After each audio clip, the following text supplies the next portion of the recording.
Good morning. It is filled to the brim, and it is Friday, July 1st, and we're talking about multiplication God's way and how the Lord has made us and designed humans to be fruitful and to multiply and have dominion. And actually this whole word was launched from a time that I just spent in Israel and in a place called Tiberias.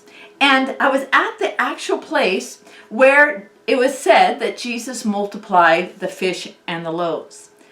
And so the Lord really spoke to me to say, you know what? Investigate the way that I multiply. And it's not the way that the world multiplies. Yesterday I talked about how, yes, we're in a battle. We're still in a broken world. And Jesus came in his incarnation to show us how to live.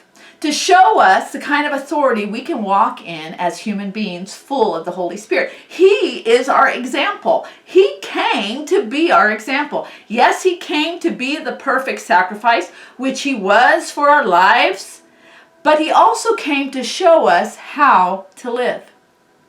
I want to read to you one of the most powerful stories, and actually something that he did, which launched this word.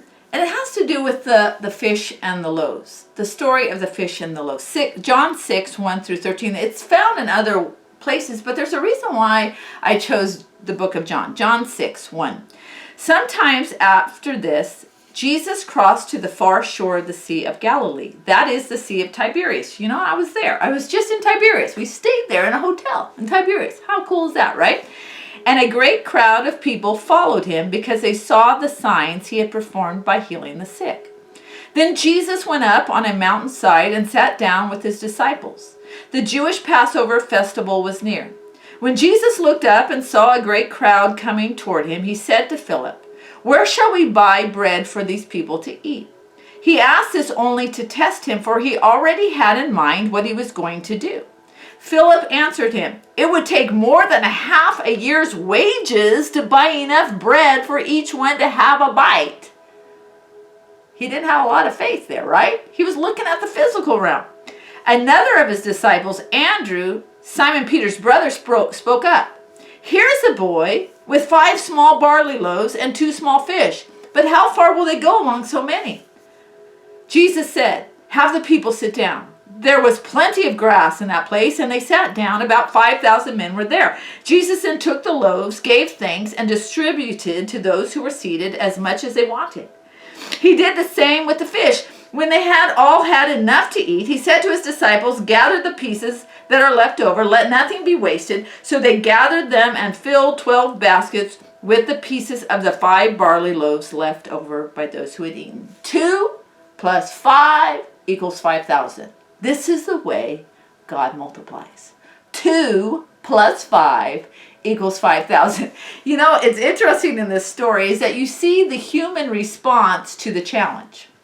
You see Philip's response, and if you research a little bit about Philip, he was actually from that region. So if anyone knew how to get some resources, some physical resources, it was Philip. And Jesus was testing Philip. But Philip really didn't pass the test this time. But there was a little boy that came forth with what he had. I find in this story, first, Jesus saying, "Listen, I'm Jehovah Jireh. I'm your provider." In his incarnation, he is showing that he is the same God of the Old Testament, the same God that said, that Abraham said, "You are my provider. You're a Jehovah Jireh. I'm your provider." He's also showing forth, just like the Lord spoke to Abraham, that he is El Shaddai. When Abraham wanted God to bless Ishmael, and God said, "No, I'm going to give you a son, a supernatural son through Sarah, your old wife. I am El Shaddai," which means I am the abundant one. I am the one that can do for you what you cannot do for yourself. I am able to make a dead womb fruitful. So this is what Jesus is doing. He is showing forth that he is Jehovah Jireh and he is El Shaddai.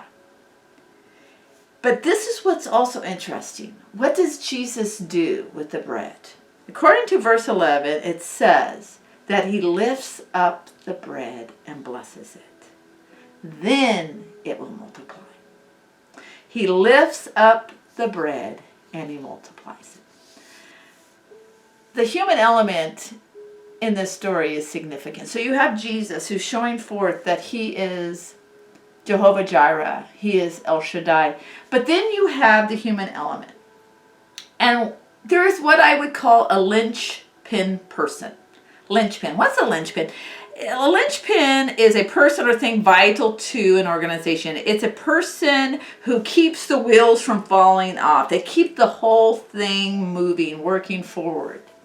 And Jesus is looking for the linchpin. He's looking for the person. See, the fact is this. He's waiting for someone to step up here. Because whoever steps up with whatever resources, that is what he's going to bless. See, the truth is this. People had to be involved in this miracle. The Lord wanted. See, because he's doing more than just feeding people. He's teaching his followers who he is, what he does, and what they can become in becoming fruitful and multiplying. And so the linchpin person in this story is actually the boy. The little boy who gets a mention in the Gospel of John, who has the 2 fish and 5 loaves. He's the one that brings the lunch. And Andrew finds him and says, listen, this little boy brings the lunch. Verse 9, here is a boy with 5 small barley loaves. There must have been a stirring of conversation around for them to find this boy. So here is a boy with 5 small barley loaves and 2 small fish, but how far will they go among so many? But this little boy, this one, with the 2 fish and 5 loaves, he doesn't hold anything back for himself. He gives it all to Jesus. He gives it all. And what does Jesus do with that? He blesses it. You know what? Our fruitfulness and multiplication in our lives. See, this is the thing. Those 2 fish and loaves belong to that boy.